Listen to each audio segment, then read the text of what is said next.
ꯑꯗꯣ ꯍꯦꯆꯔꯤ ꯑꯃꯨꯛ ꯆꯪꯉꯨꯁꯦ ꯍꯦꯆꯔꯤꯁꯦ ꯑꯩꯈꯣꯏꯁꯦ ꯑꯦꯄ꯭ꯔꯣꯟ ꯀꯩꯀꯩ ꯂꯣꯏꯅꯕ ꯂꯤꯠꯂꯦꯀꯣ ꯗꯤꯁꯏꯟꯐꯦꯛꯇꯦꯟ ꯀꯩꯀꯩ ꯂꯣꯏꯅꯕ ꯇꯧꯔꯦ ꯑꯗꯨꯒ ꯍꯥꯏꯐꯦꯠ ꯆꯪꯉꯨꯔꯒ ꯑꯃꯨꯛ ꯌꯦꯡꯉꯁꯤ ꯌꯦꯟ ꯃꯆꯥ ꯃꯌꯥꯝꯗꯣ ꯀꯃꯥꯏꯅ ꯑꯣꯜꯂꯦ ꯈꯣꯠꯂꯦ ꯍꯥꯏꯕꯗꯣ ꯑꯃꯨꯛ ꯌꯦꯡꯃꯤꯟꯅꯔꯁꯤ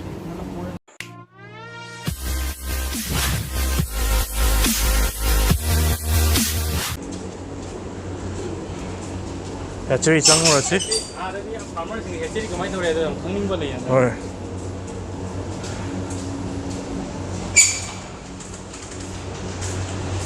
सेटिंग रूम देखिए जरा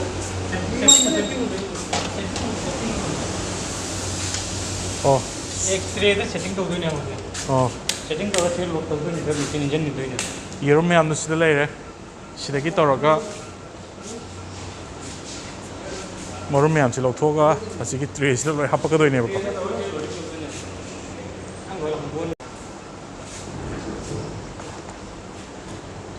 ꯑꯗꯣ ꯌꯦꯔꯨꯝ ꯃꯌꯥꯝꯁꯦ ꯁꯨꯃꯥꯏꯅ ꯇ꯭ꯔꯦꯗ ꯂꯧꯊꯣꯛꯑꯒ ꯑꯁꯤꯒꯤ ꯇ꯭ꯔꯣꯂꯤꯁꯤꯗ ꯂꯣꯏ ꯍꯥꯞꯄꯛꯈꯤꯗꯣꯏꯅꯦꯕꯀꯣ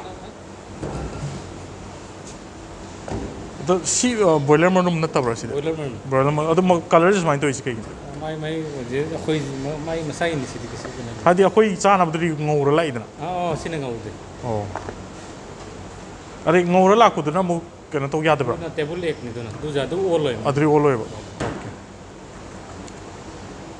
ꯑꯉꯧꯕꯗꯁꯨ ꯑꯣꯟꯕ ꯂꯩꯔꯝꯒꯅꯤ ꯑꯗꯨꯏꯁꯨ ꯑꯅꯧꯕ ꯁꯤ ꯇꯣꯉꯥꯜꯂꯤ ꯍꯣꯏ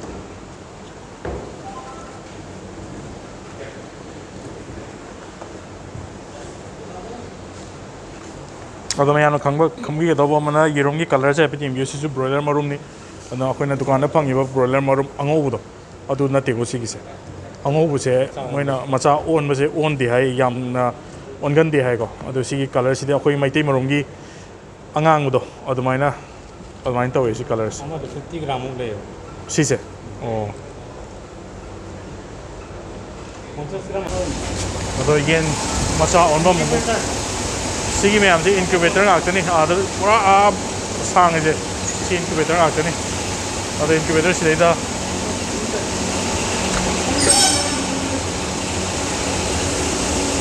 ꯌꯦꯟ ꯃꯔꯨꯝ ꯑꯣꯟꯗꯕꯁꯨ ꯃꯌꯥꯝ ꯌꯥꯎꯋꯤ ꯑꯗꯣ ꯌꯦꯡꯉꯁꯦ ꯃꯣꯏ ꯑꯣꯟꯕ꯭ꯔꯥ ꯑꯣꯟꯗꯕ꯭ꯔꯥ ꯆꯦꯛ ꯇꯧꯔꯤꯅꯦ ꯑꯑꯣꯟꯕꯗꯣ ꯍꯥꯟꯅ ꯌꯦꯡꯍꯟꯒꯦꯕꯀꯣ ꯏꯟꯀꯨꯕꯦꯇꯔ ꯉꯥꯛꯇꯅꯤ ꯁꯤꯒꯤꯁꯦ ꯍꯞꯇꯥ ꯑꯃꯗ ꯌꯦꯅꯥꯎ ꯂꯥꯛ 9,000 ꯄꯨꯊꯣꯛꯄ ꯉꯝꯃꯦ ꯃꯣꯏꯁꯦꯀꯣ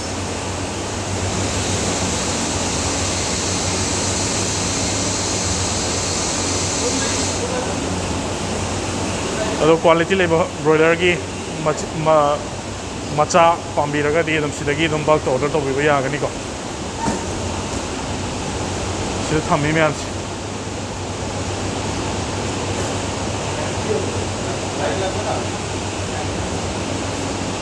ये कितना दिन हो गया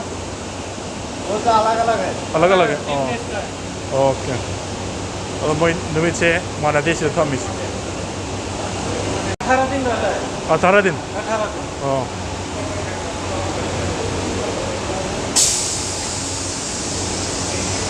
नुमित 10가 तरी नी थमगदोबा सिगी कने हा 10 पानी थमगदोबा सिदैदा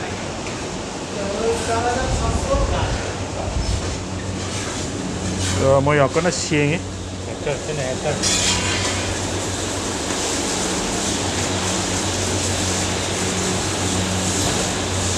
ये Hatcher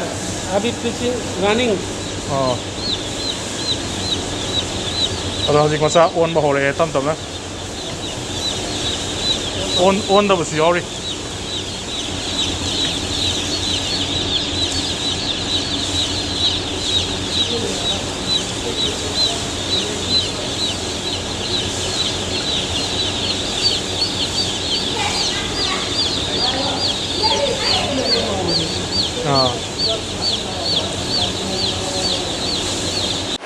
incubator ngakane chale ngasai gi duna automatic ne do sigi snamu manual loiba incubator se ये कैपेसिटी कितना है ये 15,000 का है 15,000 का ये रूम लिसिंग तरह मंगा हापे आए इसी किसी मुक्त को और उसी ना मैनुअली इस महीना तम तम में ले रखे तो इन्हीं को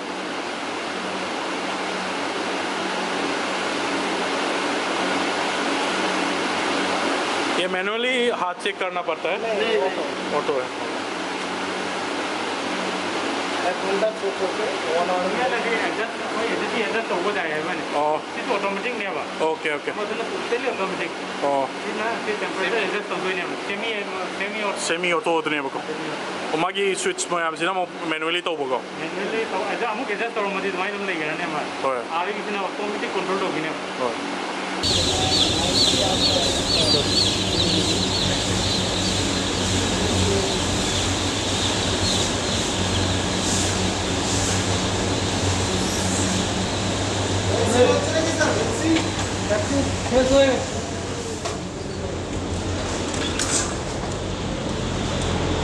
ये chicks room อ๋ออ๋อಅದು ಸಿಗಿಸ್ನ ಮೊಯ್ ಆಟೋಮ್ಯಾಟಿಕ್ ವ್ಯಾಕ್ಸಿನೇಟರ್ ನೇ ಹೋಗಿ ವ್ಯಾಕ್ಸಿನ್ ಗೆ ಮಲ್ಲ ಏನೋ ಕಾಥೋ ಕೈ ಕೆಳನ ನಿಕೋ ಹಾಂ पूरा फुल ऑटोमेटिक निको लिसिंग अनि मखाइ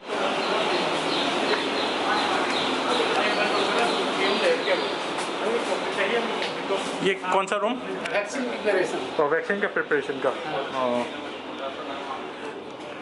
उसी की में हमसे वैक्सीन लोइना बका हाफ वैक्सीन का पगिंग आते निको तो ngasa ऑटोमेटिक और वैक्सीन की मशीन दो देता तुम का को दे और पुंग अमदा गोसी वैक्सीन आते नि ले यान जिको और पुंग अमदा मोय मशीन अमना येनो लिसिंग होम मुका पुंग अमे सिदा सिदा लई बा मैम येनो आते नि सिदा योरी मैम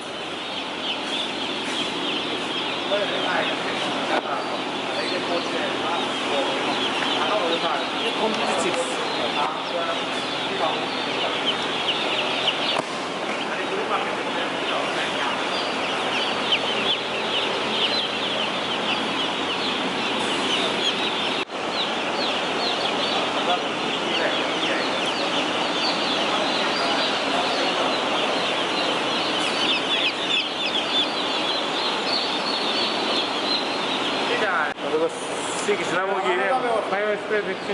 बायो स्प्रे वैक्सीन ने सिगिसना वैक्सीन जे मखन मखन ने लई जको असिदा लई सिना असि जमा दुगा तो तो में हम लई